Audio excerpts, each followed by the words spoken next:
There's something missing from this combat scene in Hellblade: Senua's Sacrifice. Look and tell me what's missing. It's something present in nearly every combat game in existence. Some missing information.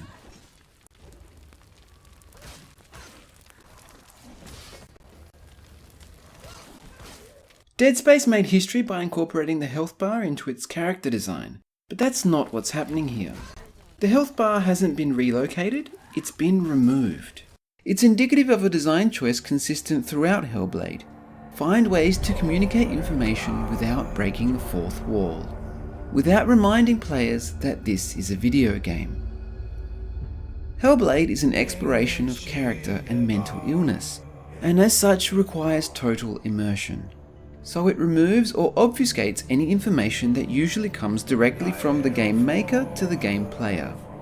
And it finds unique, creative, in-world ways to convey this information to the player without them even realizing that's what's going on. But before we get to how, its puzzles are a good example of why it goes to great lengths to avoid being a video game. A common reaction to puzzles is players trying to guess the mind of the puzzle designer. But puzzles in Hellblade aren't for gaining insight into the developer's mind. They're for gaining insight about Senua's. There's another aspect of Psychosis that is much harder to explain, but one that I think video games are uniquely able to represent, which are often called delusions. People begin to see patterns in the world. They begin to link things that most people wouldn't link.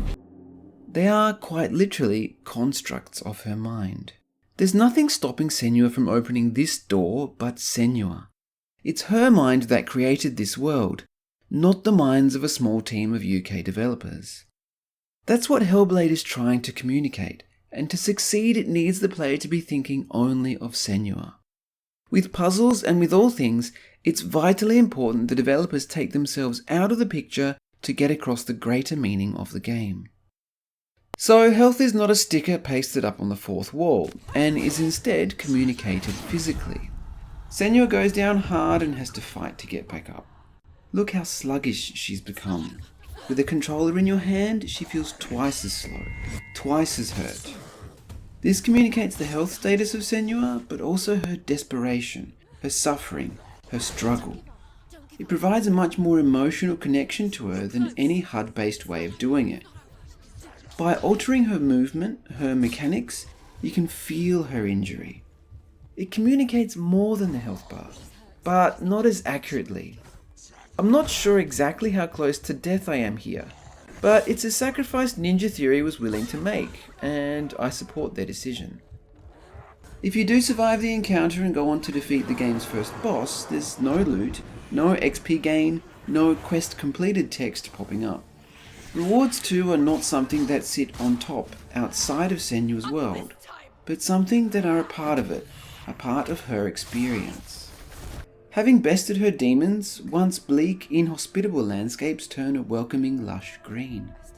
Among the chorus of voices she hears, the more spiteful ones remain blissfully silent, leaving only the warm and comforting ones in your ear.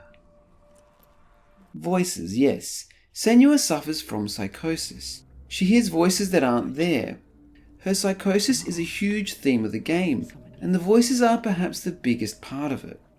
But they serve a secondary duty. Here's a demonstration. I think the darkness changed them, just like it changed her.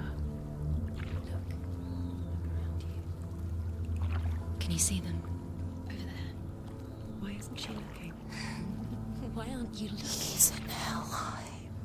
Not trying to be mean here, but I really hope you missed the true point of this clip while playing the game. Because missing it, not noticing, is the whole point. For some context, here's a scene with exactly the same purpose in the new God of War. Yes, this scene was teaching you how to look around with the controls, all so smoothly that I, and hopefully you, didn't even notice.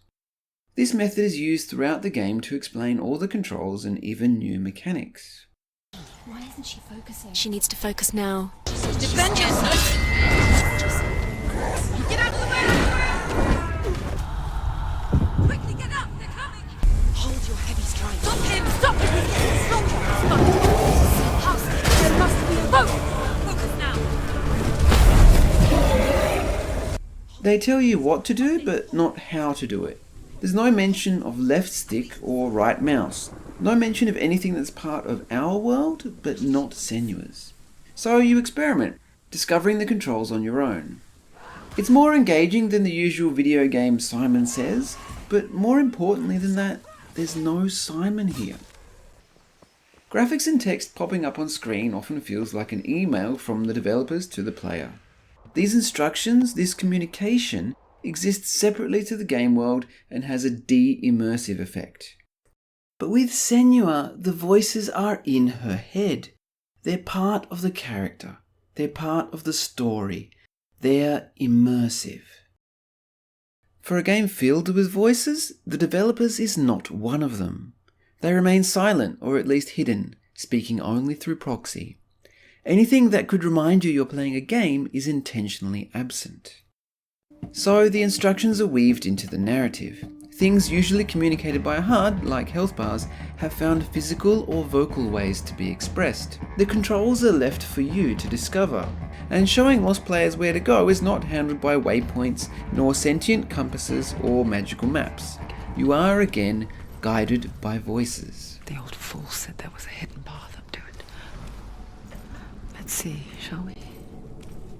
Okay, far too often the effect is not subtle enough.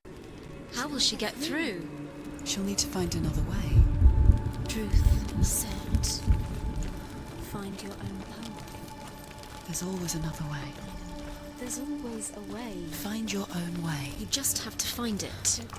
And it's definitely not the only game to provide guidance from an in-world source. Every game with a constant companion has done this, going all the way back to Half-Life 2. But having constant companions trades one immersion break for another. Why are all my friends immortal? Radios work, but only for modern settings, and they've often been done quite boringly, and honestly, they've been done. Having the instructions come from such an interesting, unexplored source enables them to do things that traditional games usually don't, like having instructions that conflict with each other. Go towards the light. It's him. There he is. It can't be him. It's just a trick. It's in your mind. No, he's here. It's in your It's mind. him, it's real. Unlike emails from the all-knowing developer gods, the voices in Senua's head can be unreliable, making you doubt the very instructions themselves.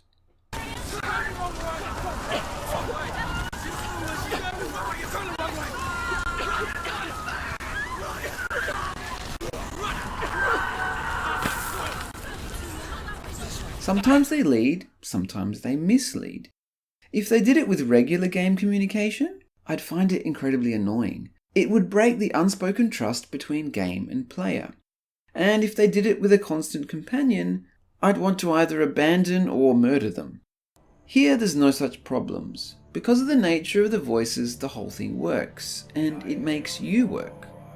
Instead of blindly following everything you're told, you doubt and analyze each instruction. The unreliable narrator is a common device in literature and film, but this is it for video games.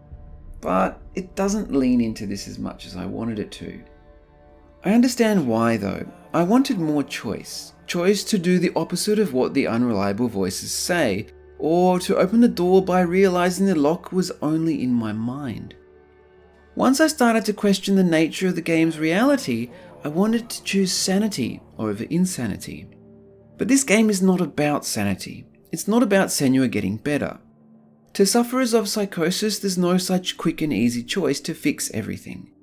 It's something you have to live with. To understand Senua, I had to play along with her reality as she experienced it.